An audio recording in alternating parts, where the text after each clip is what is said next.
வணக்கம் திருச்செந்தூர் தொகுதி மக்களே, இத்தனை வருஷம் எல்லா கட்சியையும் பார்த்தாச்சு.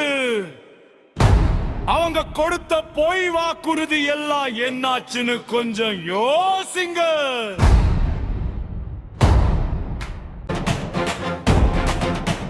காசு கொடுத்து உங்க ஓட்டை வாங்குறவங்க எனக்குமே உங்களுக்கு சேவை செய்ய மாட்டாங்க. அந்த திரை பிம்பத்தை நம்பி அவங்க பின்னாடி போறது போதும், ஊட்டம் கூடினா அது ஓட்ட மாறிடும்னு அவங்க நம்புற அறியாமைய நாம இன்னைக்கு உடைச்சு எறியணும். இது நம்ம மண்ணுக்கான போராட்டம், இது நம்ம உரிமையை மீட்கிற போராட்டம். நம்ம வீட்டு பிள்ளை மொபிலியா இப்ப கலங்கிலகி இருக்காங்க. படிக்காதவங்க கையில அதிகாரம் போயிடக்கூடாது, நேர்மையான வேட்பாளரை தேர்ந்தெடுங்க. அண்ணன் சீமானின் தம்பிகளா நாங்க கேட்கிறோம், விவசாயி சின்னம் வெறும் அடையாளம் இல்லை, அது நம்ம தமிழர்களின் அடையாளம். இயற்கையை காக்க வந்த சின்னம், மாற்றத்தை கொண்டு வரும் ஒரே சின்னம்,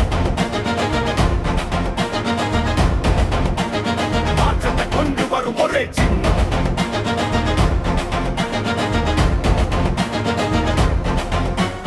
போலி வாக்குறுதிகளை அள்ளி விசிறவங்களை இனி நம்பாதீங்க. உங்க ஓட்டு உங்க எதுகர் தலைமுறைக்கானது. ஒரு முறை மனசாட்சிப்படி யோசிச்சு பாருங்க. நம்ம விவசாயி சின்னம் உங்க வீட்டு சின்னம், மக்களுக்கான மகத்தான சின்னம். உங்க வாழ்க்கை தரம் உயரணுமா, ஊழல் இல்லாத ஆட்சி வரணுமா, அப்போ நீங்க போட வேண்டிய ஒரே ஓட்டு விவசாயி சின்னம் மட்டும்தான். நம்பிக்கையோடு வாங்க, மாற்றத்தை தாங்க, நம்ம தோனி நம்ம புரிஞ்ச நம்ம பின்ன. திருச்செந்தூர் தொகுதியில் புரட்சி வெடிக்கட்டும். மொபிலியா அவர்களுக்கு விவசாயி சின்னத்தில் வாக்களிப்பி வெல்லட்டும் விவசாயி உயர